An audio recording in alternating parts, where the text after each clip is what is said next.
నమస్తే అండి. మాది ఆంధ్రప్రదేశ్ తూర్పుగోదావరి జిల్లా కోరుకొండ గ్రామం అండి. కోరుకొండ మండలం కోరుకొండ గ్రామం అండి. మా పాప మా అల్లుడు మా పాప పెళ్లి చేసి 5 సంవత్సరాలు అవుతుందండి.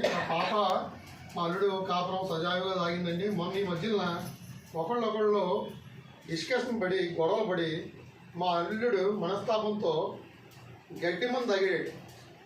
పారాకాట్ అనే గడ్డి మందు తాగేస్తే ఇమ్మీడియట్లీగా మేము ఇక్కడ అసలు రాజమండ్రిలో 24 ఎమర్జెన్సీ హాస్పిటల్కి తీసుకొచ్చి జాయిన్ చేసాం. జాయిన్ చేశాక డాక్టర్ గారు ఆయన చెప్పలేము, మనిషి బతకడం కష్టం. ఈ పాయిజన్ గడ్డి మందు తాగినటువంటి వ్యక్తులు 100కి 1-2 బతుకుతారైతే 90-80 చచ్చిపోతారు. 1-2 సేవ్ అయ్యే సంఘటనలు ఉంటాయి. కనుక మీరు గూగుల్లో కొట్టుకున్నా లేదా యూట్యూబ్లో చూసినా మీకు ఎక్కడైనా సెల్లో కొట్టుకుని చూసుకోండి. ప్రపంచం మొత్తం మీద గడ్డి మందు తాగి బతికిన వాళ్ళు 1-2 తప్ప 100కి ఎక్కువ మంది లేరని చెప్పారండి. అని చెప్తే మేము భయాందోళనతో నేను ఇదయ్యానండి. అయినా నేను నా వైద్యం చేయించాలి అని విధానంతో ఆయన్ని ఐసీలో పెట్టి డాక్టర్ గారి చేత వైద్యం చేస్తున్నానండి.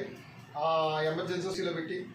అయితే నాకు ఒక మహానుభావుడు, నేను దీర్ఘంగా అలాగా కుంగిలిపోతూ కళ్ళంటే నీళ్ళు కాకపోతుంటే ఒక ఆయన వచ్చి ఎందుకే బాధపడుతున్నాడు అడిగి, మా అల్లుడికి ఎలా జరిగిందండి అని చెప్పారు. చెప్తే నువ్వు కంగారు పడకు, ఒక డాక్టర్ గారు ఉన్నారు, ఆయుర్వేదం డాక్టర్ గారు, ఆయన రాజమండ్రిలోనే ఉన్నారు. హోమియోపతి డాక్టర్ గారు ఉన్నారు, మన రాజమండ్రిలోనే ఉన్నారు. హోమియోపతిలో గడ్డి మందు తాగినటువంటి కేసుల్ని ఆయన రికవర్ చేశారు. ఒకసారి మా ఊళ్ళోనే ఒక వ్యక్తి గడ్డి మందు తాగాడు. ఆ హోమియోపతి మందు ఆ డాక్టర్ గారి దగ్గర వాడాక ఈ రోజున అతను పనిలోకి వెళ్ళిపోతున్నాడు, కూలి పనికి వెళ్ళిపోతున్నాడు.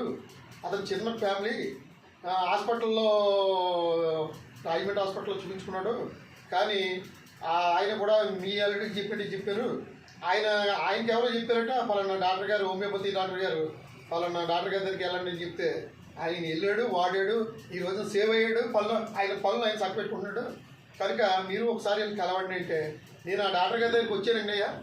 వచ్చి డాక్టర్ గారికి ఇలా జరిగిందండి, ఇదండి పరిస్థితి అంటే డాక్టర్ గారు ఏం చెప్పారంటే, నువ్వు పేషెంట్ని నా దగ్గర తీసుకొచ్చినా పర్వాలేదు, లేదంటే నువ్వు అక్కడ వైద్యం చేయించుకుంటూ నా మందులు వాడినా పర్వాలేదు, నా మందులు అయితే ఆయన కడుపులోకి వెళ్ళాలి. ఆ పేషెంట్ కడుపులోకి వెళ్తే 100కి 100% కూడా బతుకుతాడు అని ఆయన భరోసా ఇచ్చాడు. డాక్టర్ గారు భరోసా ఇచ్చారు.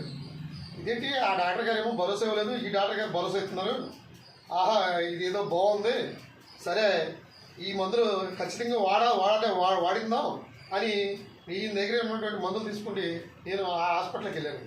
హాస్పిటల్కి వెళ్తే డాక్టర్ గారి దగ్గరికి వెళ్ళి, ఏమన్నా డాక్టర్ గారు ఈ మందులు మేము వాడిన వాళ్ళు బతికారండి, ఈ మందులు నేను వాడిస్తానండి నా అల్లుడికి అంటే ఆయన ఏమన్నాడంటే, మీరు ఇంగ్లీష్ వైద్యం ఇక్కడ మేము చేసేది, ఇది మీరు ఐసీలో కూడా వెళ్ళడానికి లేదు, మీకు పర్మిషన్ కూడా లేదు, మీరు అట్లాంటిది మీరు బట్టికెళ్ళి మందు వాడేస్తానంటున్నారు, రేపొద్దున ఏదైనా జరిగితే ఏటి అన్నాడు.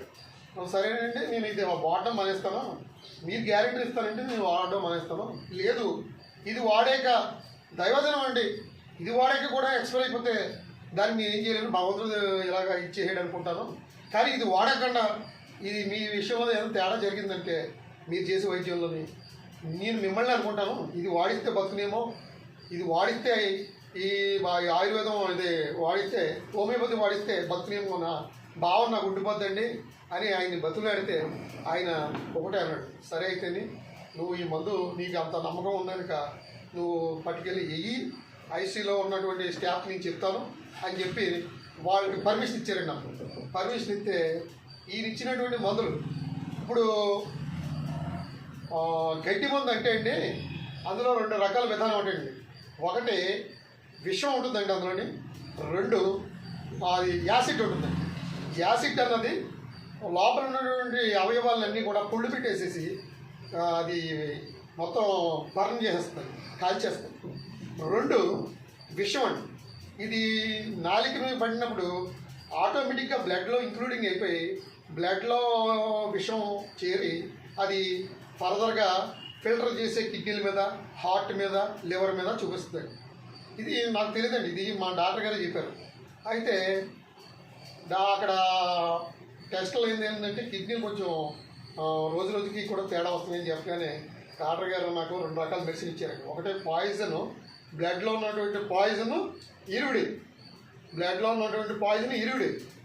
రెండోది కిడ్నీలు, బ్లడ్లో ఉన్నటువంటి కిడ్నీల మీద ఉన్నటువంటి ప్రభావాన్ని తగ్గించే విధంగా, కిడ్నీలు సేఫ్టీ జోన్లోకి వచ్చే విధంగా ఈయన ఇచ్చినటువంటి మందు అక్కడ 3-4 రోజుల బట్టి నుంచి కూడా పాయింట్ పాడవుతున్నటువంటి కిడ్నీల్ని ఈ డాక్టర్ గారు ఇచ్చినటువంటి మెడిసిన్తో నార్మల్ స్టేజ్కి తెచ్చేసింది. అద్భుతంగా అక్కడ ఉన్నటువంటి ఆ డాక్టర్ గారు ఫారెన్లో చదివచ్చాడండి. రాజమండ్రిలో ఆయన ఎలా వైద్యం చేస్తారండి.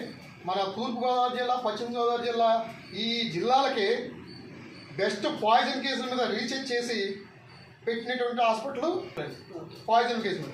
అటువంటి డాక్టర్ వల్ల కూడా కాని ఇది కిడ్నీలు పాడైపోతుంటే ఆయన ప్రేక్షక పాత్ర వహిస్తూ అలా చూస్తున్నాడండి. ఆయన ఏం చేయలేక అట్టి కీలక దశలో నేను ఇచ్చినటువంటి మందు పట్టుకెళ్ళి వాడాక అది నార్మల్ స్టేజ్కి వచ్చేసింది. నార్మల్ స్టేజ్కి రాగానే నాకు లోపలికి డాక్టర్ గారు కాకేశారు. ఆయన రూమ్లో కాకేసి నేను వైద్యం నేర్చుకున్న కాడి నుంచి ఈ రోజు కూడా నాకు ఇలాంటి సంఘటన కనపడలేదు. నాకు ఇది ఫస్ట్ టైము. ఇదేంటి కిడ్నీలు నార్మల్ స్టేజ్కి వచ్చి ఆ లివర్ కొంచెం తేడా జరుగుతుంది, కానీ కిడ్నీలు నార్మల్ స్టేజ్కి వచ్చి లివర్ తేడా అవుతుందంటే ఇది ఆశ్చర్యాస్పదం. నాకే ఆశ్చర్యం కలుగుతుంది. ఇది నా వైద్య రంగంలో నాకే అంతచిక్కలేనంత విధంగా జరిగింది. ఇక్కడ అంత నార్మల్ స్టేజ్కి వచ్చింది, బాగుంది అని చెప్పి ఆయన చెప్పారు. ఈ డాక్టర్ గారి సలహా వల్ల ఇవాళ నా అల్లుడండి యథావిధిగా నార్మల్ స్టేజ్కి వచ్చాడండి. ఆయన ఈ రోజున తన పనిలోకి వెళ్ళిపోతున్నాడండి, తన వృత్తి చేసుకుంటున్నారండి. మళ్ళీ నా కూతురు అల్లుడు కూడా వాళ్ళు మనస్తాపాలు లేకుండా అన్యోన్యంగా హ్యాపీగా ఉన్నారండి. నాకు చాలా ఆనందంగా ఉందండి. నాకు ఈ ఆనందానికి డాక్టర్ గారికి చిరు సన్మానం చేయాలని ఈ రోజు నేను ఇక్కడికి వచ్చానండి. అయ్యా, మీ సమక్షంలో డాక్టర్ గారికి చిన్న సన్మానం చేయగలరని నేను భావిస్తున్నానండి. మేడం గారండి, దగ్గరికి ఉంటుంది మేడం గారు అలా దాన్ని కూడా కల్పిస్తే. జై శ్రీరామ్.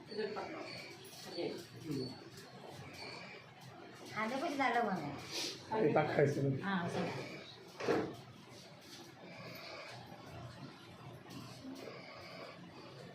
మేడం మీరు కూడా పట్టండి, అలా పట్టండి, ఇలా పట్టండి, మీరు కూడా చేయండి.